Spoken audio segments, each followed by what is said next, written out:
ऋषियों ने संसार के कल्याणार्थ सूत जी से पूछा, ये सूत कराल कलिया था।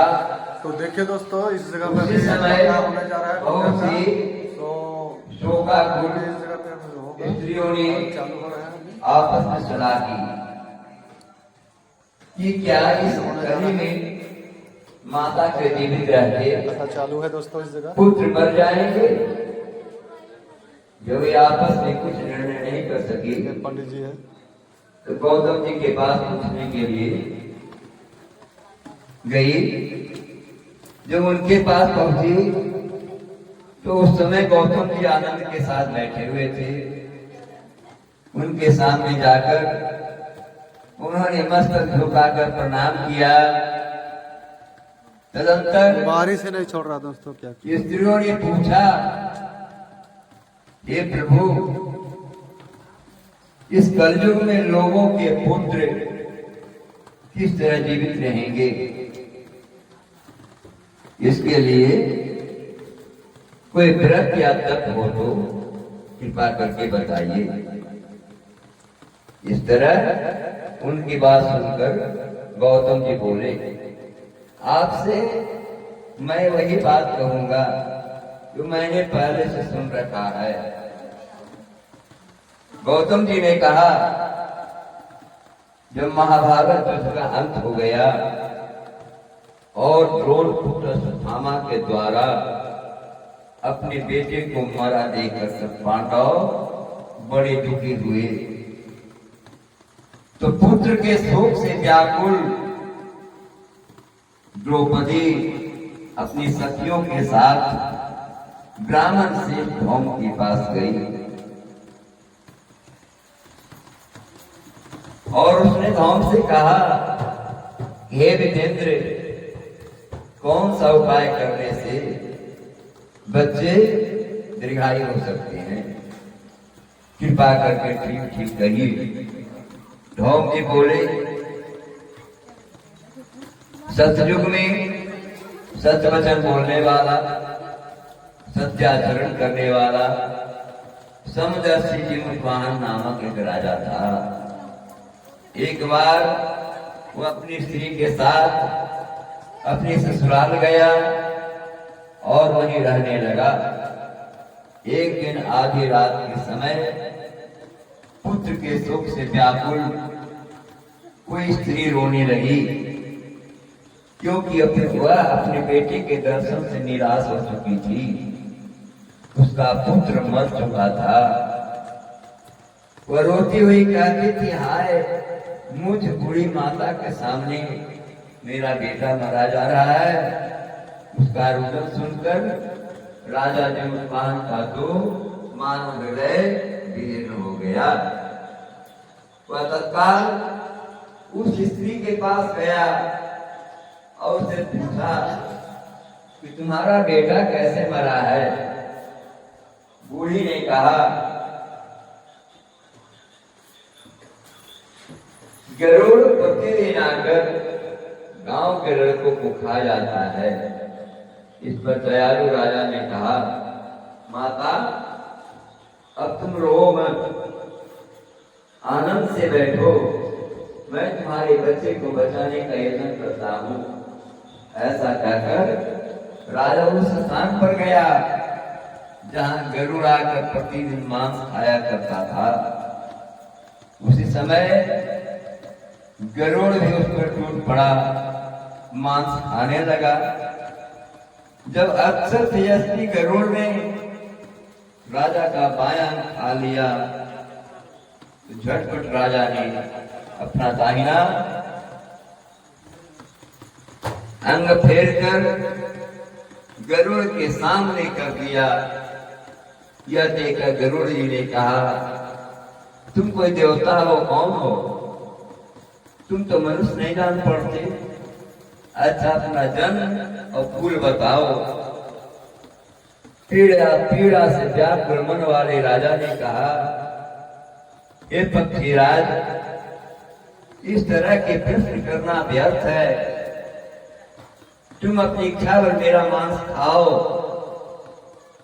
यह सुनकर गरुड़ रुक गए और बड़े आदर से राजा के जन्म और कुल की बात पूछने लगे।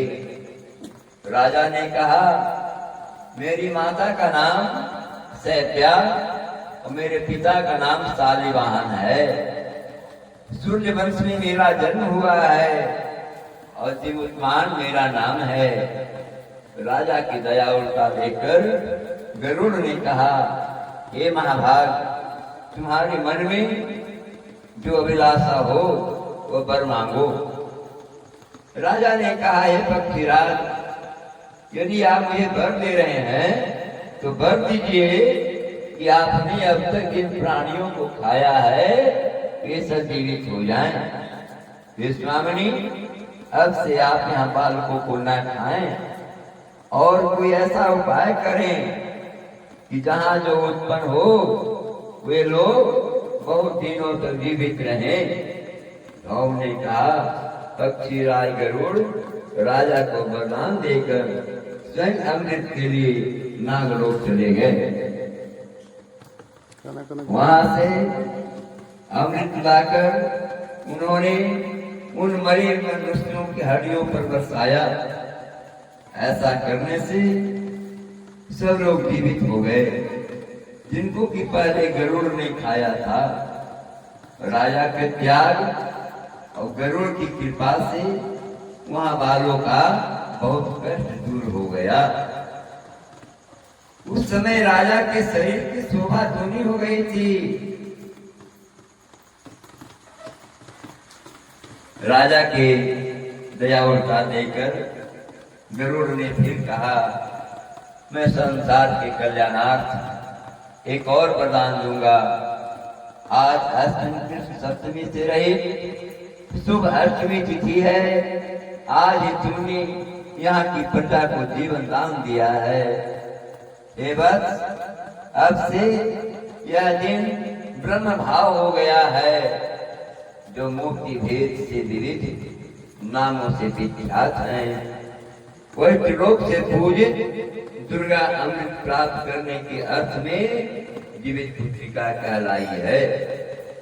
सो इस तिथि को जो स्त्रियां उस जीवित पुत्रिका की और कुश की आकृति बनाकर तुम्हारी पूजा करेंगी तो दिनों दिन उनका सौभाग्य बढ़ेगा और वंश की भी बढ़ती होती रहेगी। ये माँ बाप, इस विषय में विचार करने की भी आवश्यकता नहीं है। ये राजन, सप्तमी से रहित औद्या तिथि की अष्टमी को व्रत करे, यानी सप्तमी वेद अष्टमी जिस दिन हो। मुनि राज होम समास सुनकर एक प्रकार का कौतूहल उत्पन्न हुआ। और देखिए दोस्तों, एक लेटी हुई सोई हुई है, पूजा नहीं की है। पूजा नहीं बनेगा दोस्तों, हम लोग घर में मर गया है, मर गई। पूजा नहीं बनेगा जब तक सास अब देखिए ये लोग खा रही है एकदम पूरा मुंह बना बना के। गौतम ने कहा, देखिए दोस्तों, जगह पे मुंह से का सवारी हो गई है। यह कथा सुनाई और पीपल के खोते में बैठी हुई अपनी सखी को सुनाया। सियारिनी आदि कथा सुनी थी कि और अयोध्या में किसी धनी व्यापारी के घर में जन्मी। संजोग से उन दोनों का जन्म एक ही घर में हुआ, जिसमें सियानी ज्येष्ठ हुई और चिल छोटी हुई। वे दोनों सभी शुभ लक्षणों से युक्त थी। इसलिए बड़ी लड़की काशीराज के मंत्री के पुत्रों को मारने के लिए कई प्रकार का उद्योग किए। संतान चाहती हैं तो विधि पूर्वक या व्रत को करे। बोलिए प्रेम से जिमवान भगवान की जय, गरुड़ भगवान की जय। जय जजमान। मुझे पढ़ेंगे। छोड़ दीजिए वहीं अरवा चावल फूल को। एक तो दीपक लेकर के या थाली में कपूर जला के आरती कर दीजिए। कहाँ में जाना खड़ा है? राघव जी ऐसे दिखे तो क्या किसको बने थी? नहीं ना है। नहीं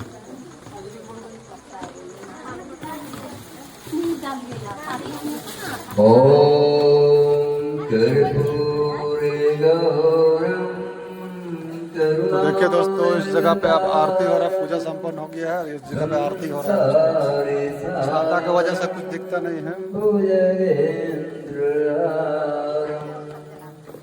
सदा वसन्तं हृदयारविन्दे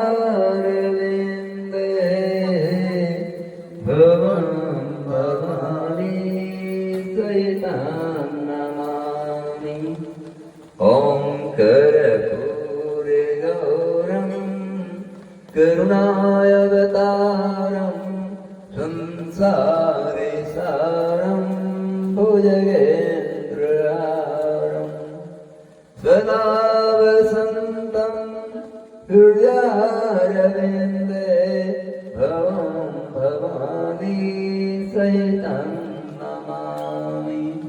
ॐ कर्पूरे गौरं करुणावतारं संसारे सारं भुजगेन्द्रहारं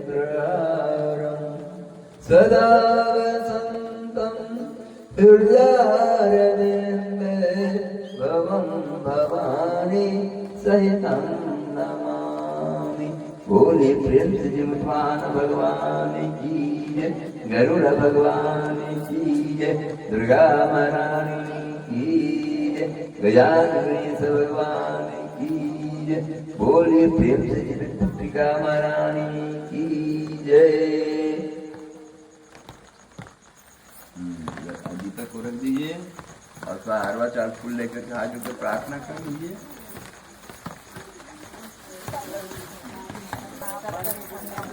अभी से अगरबत्ती चलिए जाए। पानी गड़बड़ा है।